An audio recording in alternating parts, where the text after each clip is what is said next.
नमस्कार, स्वागत है आप सभी का। फिर से खुश होने का पल आ गया है क्योंकि हम इंग्लिश के बहुत ही इम्पोर्टेंट एंड इंटरेस्टिंग, जिसको हमने पार्ट ए में, इससे पहले पार्ट ए में कहा था कि टेंसेज इंग्लिश की जान होते हैं। जान, tenses with verb, verb, tenses with verb, जान, और उसमें हम जान डाल देंगे डिस्कस करते हुए। It is part B for practice. Tenses कॉल, काल, समय, समय को दर्शाने वाली वर्ब, ऐसी क्रिया जिससे हमें पता लगे कि जो कार्य हुआ है कौन से काल में, कौन से टेंस में हुआ है। वो वर्तमान में हुआ है, भूतकाल में हुआ है या भविष्य काल में हुआ है। इससे पहले पार्ट ए में हम डिटेल में डिस्कस कर चुके हैं, तो आपने पार्ट ए को इस पार्ट बी से पहले पार्ट ए को ध्यान से वॉच करना है, समझना है, क्योंकि हर नेक्स्ट जो पार्ट होता है वो पिछले पर टिका होता है। पिछला जो पार्ट होता है वो बेस होता है, बेस, और उसी के आधार पर नेक्स्ट पार्ट स्टार्ट होता है। तो कुछ ऐसी बातें होती हैं जो हम फर्स्ट पार्ट में डिटेल में डिस्कस कर चुके हैं। हो सकता है इस पार्ट में हम उनको डिटेल में डिस्कस ना करें, तो आपने टेंसेज के पार्ट ए को ध्यान से वॉच करना है, और फिर उसके बाद फिर आप जब पार्ट बी को वॉच करेंगे, डिस्कस करेंगे, तो आपको बहुत आनंद आएगा, फिर बहुत कुछ सीखने को मिलेगा। तो इस वायदे के साथ कि आप पहले पार्ट ए को देखेंगे और फिर इसको वॉच करेंगे। ठीक है, let's start for practice. Practice के लिए हम डिस्कस कर रहे हैं।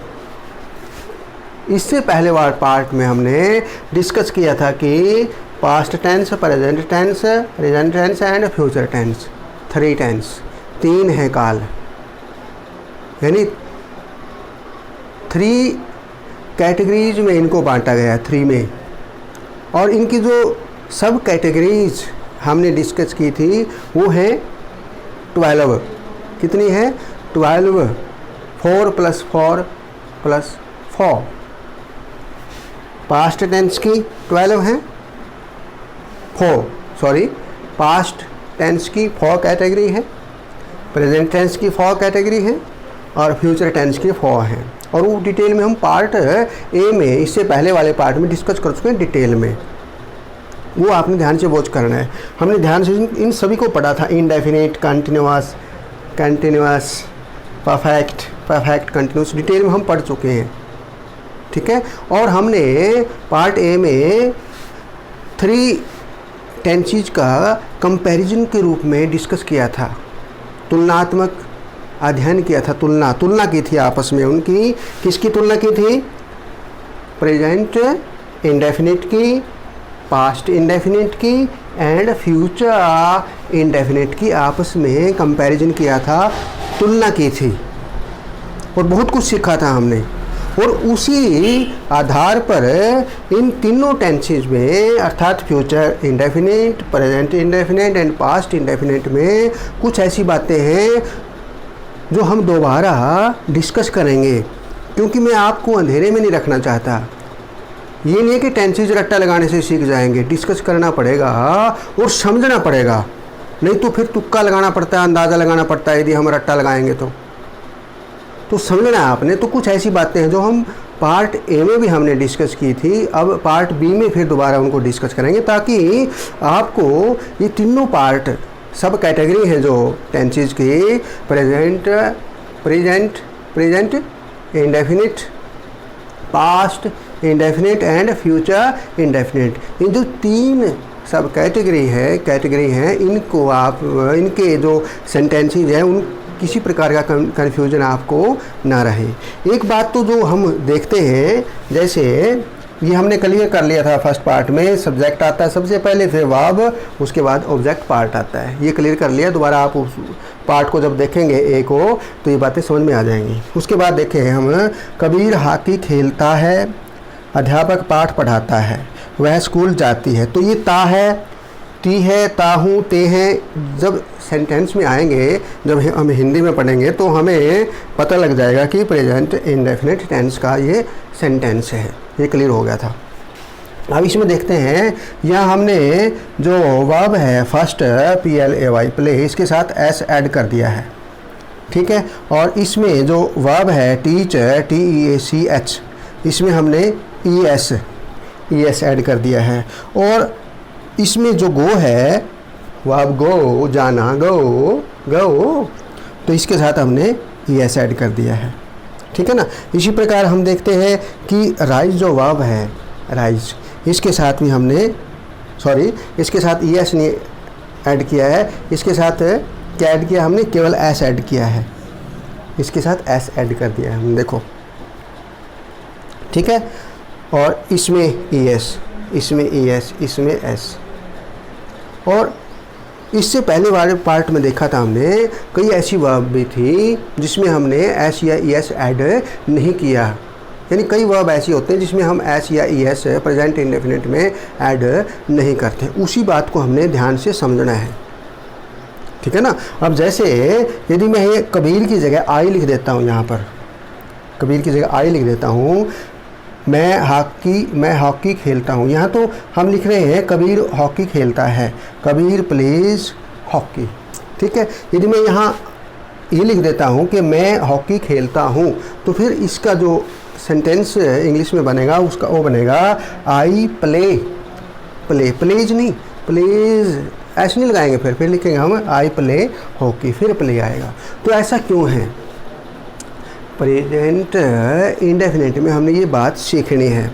अब आपको एक बात ध्यान से सुननी है मेरी, कि S या ES कहाँ लगता है, कौन सी वर्ब ऐसी हैं जहाँ हम S लगाते हैं या ES लगाते हैं, ठीक है। ये आपने समझना है, नहीं तो फिर कन्फ्यूजन हो जाता है। पहली बात तो ये देखें कि S या ES लगता क्यों है, पहले तो हम ये समझेंगे।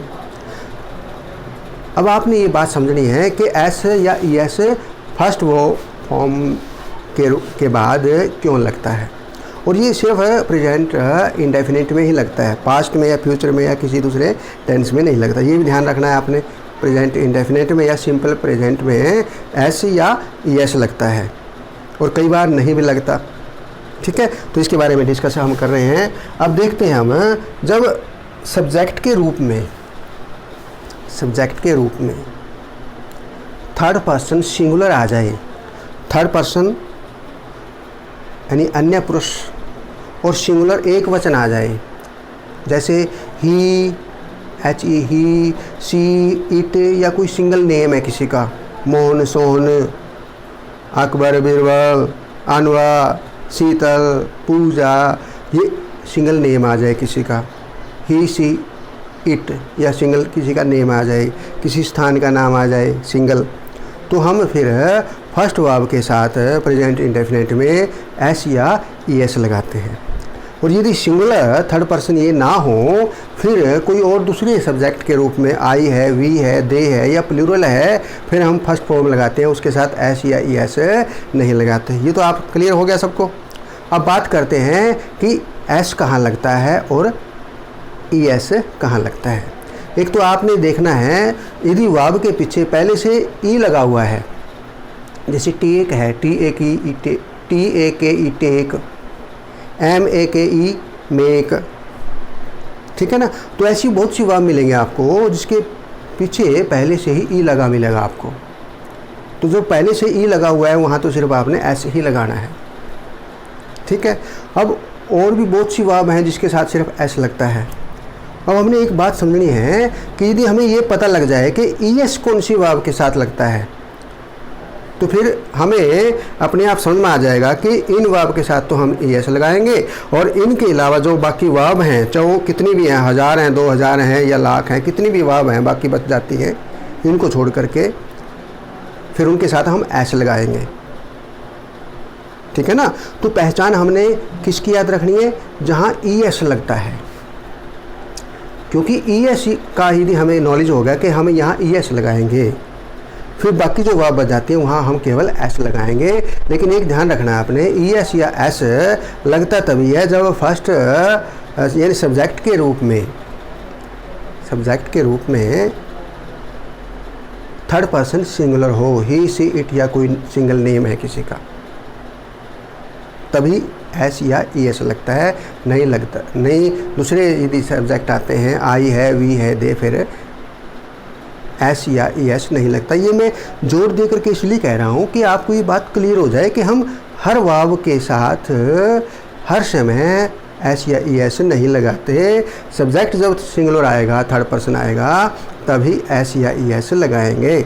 अब हमने ये सीखना है कि ई एस कहाँ लगाना है, क्योंकि जो वर्ब ई एस वाली हैं उनका हमें पता लग जाए तो बाकी जो वर्ब रह जाएंगे उनके साथ हम क्या लगाएंगे, फिर एस लगा देंगे। तो ये पहचान आपने याद रखनी है। इधर देखिए आप सभी, इधर देखिए, O C H S H double S या एस एक्स,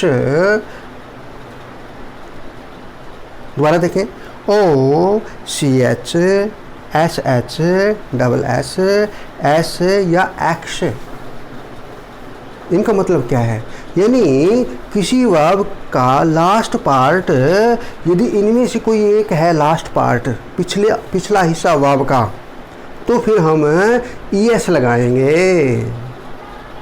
नहीं तो फिर एस लगाएंगे। क्लियर हो गया सबको? दोबारा देखो, जैसे ओ की बात हम करते हैं, गो या डू, डी के आगे ओ लग गया, ओ डू करना, गो जाना, तो ये दोनों वर्ब हैं। और भी बहुत सी वर्ब हैं जिनके साथ ओ लगा हुआ है पीछे, तो वो वर्ब जिनके लास्ट में ओ लगा मिलेगा आपको। जैसे गो के जी के बाद ओ है और डू में ओ है, डू गो, तो ओ लगा मिलेगा। तो आपने वहाँ क्या लगाना है, प्रेजेंट इंडेफिनिट में जब सब्जेक्ट थर्ड पर्सन सिंगुलर हो क्या लगाएंगे, ई एस लगाएंगे। ये तो क्लियर हो गया सबको। अब बात आती है सी एच की।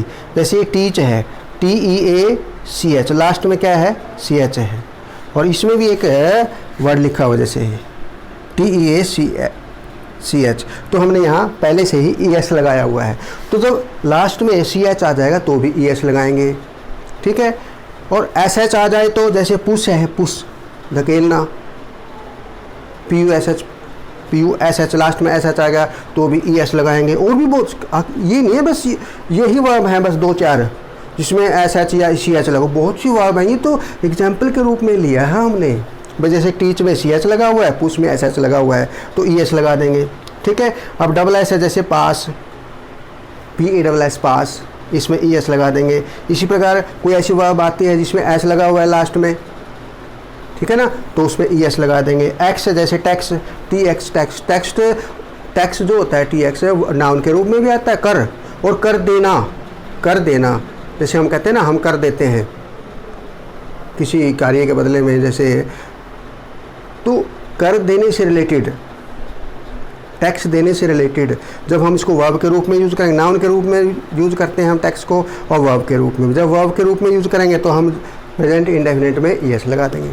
तो ये बात सबको समझ में आ गई होगी। दोबारा एक बार देख लें, लास्ट में O C H S H double S S X आ जाए तो हम ई एस लगाएंगे, ठीक है। और ई एस कब लगता है, ये देखें आगे। अब आते हैं वाई पर।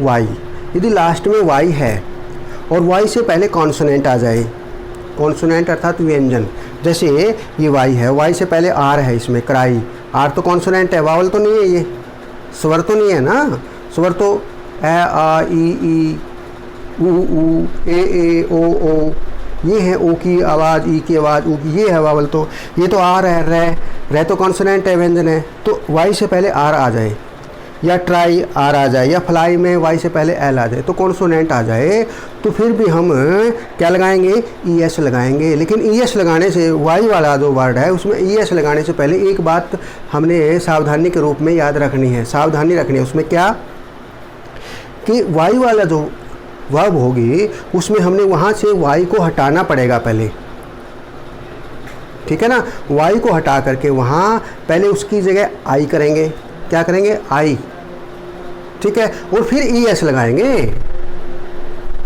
ठीक है ना। जैसे क्राई है, मान लो cry, C R Y cry, तो मान लो प्रेजेंट इंडेफिनिट में यूज करना है थर्ड पर्सन सिंगुलर के साथ, तो हम इसको ES कैसे लगाएंगे, CRIES, यानी Y हटा करके I फिर ES। ट्राई TRIES, Y हटा के I फिर ES। Fly FLIES, fly. तो ये Y की बात है। अब एक बात विद्यार्थी के दिमाग में कई बार कन्फ्यूजन हो जाता है, जब वो देखता है यहाँ भी तो PLAY, यहाँ भी तो Y लगा हुआ है और यहाँ तो ES नहीं, यहाँ तो केवल S है, तो वो फिर सोचेगा ये तो सर ने तो गलत बता दिया, ऐसा थोड़ा होता है, यहाँ तो S लगा हुआ है। हाँ, जब लास्ट में Y मिलेगा आपको वहाँ S भी लगता है। कब, जब Y से पहले यदि वावल साउंड है, Y से पहले यदि वावल साउंड आ जाए, E आ जाए या एक ही साउंड आ जाए, यानी वावल आ जाए, कॉन्सोनेंट हो, कॉन्सोनेंट ना हो, यानी वावल साउंड हो। जैसे हम इसमें देख सकते हैं पे, Y से पहले वावल है ए, से तो S लगाएंगे, Y से पहले ए है, प्ले Y से पहले ए है, यानी ए आया हुआ है, अर्थात वावल आया हुआ है। फिर हम Y को नहीं हटाएंगे, Y को I में नहीं बदलेंगे, Y का Y रहेगा और उसके बाद हम केवल S लगाएंगे, ES नहीं लगाएंगे यदि Y से पहले वावल साउंड आ जाए तो, ठीक है। और यदि Y से पहले कॉन्सोनेंट साउंड आ जाए, अर्थात व्यंजन आ जाए, जैसे R है या L है, ये आ जाए, फिर Y को हटा करके I कर देंगे, फिर ES लगा देंगे, ठीक है। और इसके अलावा जिसके पीछे O, CH, SH, SS, S या X हो, फिर भी हम ES लगा देंगे। और बाकी जो वर्ब बच जाते हैं जिनके पीछे ऐसा नहीं है, उनके साथ हम क्या करेंगे, बोलो, उनके साथ हम लगाएंगे सिर्फ S लगाएंगे, ES नहीं लगाएंगे। लेकिन S या ES लगाएंगे कब, जब सब्जेक्ट थर्ड पर्सन सिंगुलर हो। नेक्स्ट, तो ये तो बात आपने सीख ली। कबीर हॉकी खेलता है, कबीर प्लेज हॉकी, ऐसा आ गया। देखो Y नहीं हटाया हमने क्योंकि वावल साउंड थे आगे, hockey. The teacher teaches A lesson, ये ES लग गया क्योंकि CH था ना लास्ट में, तो ES लग गया यहाँ पर। यदि मैं टीचर की जगह I लिख देता हूँ यहाँ पर, I यानी मैं पाठ पढ़ाता हूँ, ये लिख देता हूँ मैं पाठ पढ़ाता हूँ, फिर आएगा इसका I teach A lesson, I teach A lesson, फिर टीचेज नहीं आएगा, क्योंकि टीचर्स तो जब आएगा जब सिंगुलर थर्ड पर्सन हो, क्योंकि ये सिंगुलर है, टीचर सिंगुलर है, एक वचन है, ठीक है ना, थर्ड पर्सन है, इसलिए टीचर्स आएगा। यहाँ टीचर्स आ जाए, द टीचर्स, टीचर्स प्लूरल में आ जाए, फिर सिंगुलर ना हो, प्लूरल में हो, फिर यहाँ टीचर्स नहीं लगाएंगे, फिर लिखेंगे the teachers, the teachers teach, the teacher teach the lessons, फिर ये प्लूरल में आ जाएगा, या एक लेसन से रिलेटेड हम लिख देंगे लेसन्स, टीच द लेसन्स। तो फिर यहाँ टीच आएगा, टीचेज नहीं आएगा क्योंकि यहाँ प्लूरल हो जाएगा। तो ये बात फर्स्ट पार्ट में भी हमने, ए पार्ट में भी हमने इसके बारे में SES के बारे में डिस्कस किया था, लेकिन हो सकता है वहाँ कुछ न कुछ आपको क्लियर होने में थोड़ी सी परेशानी हो, दोबारा फिर हमने इसको क्लियर किया है ताकि आपके दिमाग में कोई शंका ना रहे प्रेजेंट इंडेफिनिट से रिलेटेड।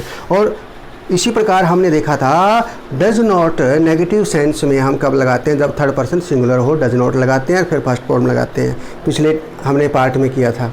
और जो दूसरे सब्जेक्ट के रूप में वर्ड हैं, आई है, वी है या दे है, फिर डू नॉट लगाते हैं, ठीक है। और डज या डू सब्जेक्ट से पहले इंट्रोगेटिव सेंटेंसेस में डज कब लगता है, जब सिंगुलर थर्ड पर्सन हो, वही सेंस है। तो मुख्य रूप से ES और S की बात हम कहाँ लगाते हैं, S, पहली बात तो देखो S और ES हम लगाते क्यों हैं, थर्ड पर्सन होगा जब singular subject, he see it कोई नाम, सिंगल नेम है, किसी का स्थान का नाम है, व्यक्ति का नाम है, फिर लगाएंगे। और ES कब लगाएंगे, जब वर्ग के पीछे O, CH, SH, SS, S या X हो, जैसे डू, कैच, कैच के पीछे भी CH है, कैच, गो, टीच, पुश, टैक्स, पास, पीरियड प्लस पास, ठीक है, ES लगा देंगे। और यदि Y से पहले कॉन्सोनेंट है, व्यंजन है, जैसे R है या L है, क्राई, ट्राई, फ्लाई, Y काट करके I करके फिर ES लगा देंगे। और यदि Y से पहले वावल साउंड है, जैसे वावल साउंड है A है, इसमें देखो पे, से, प्ले, फिर सिर्फ S लगाएंगे, Y नहीं काटेंगे, बिना Y काटे उसके पीछे S लगा देंगे। तो इस प्रकार आपने ध्यान से वॉच करना है, समझना है हर बात को।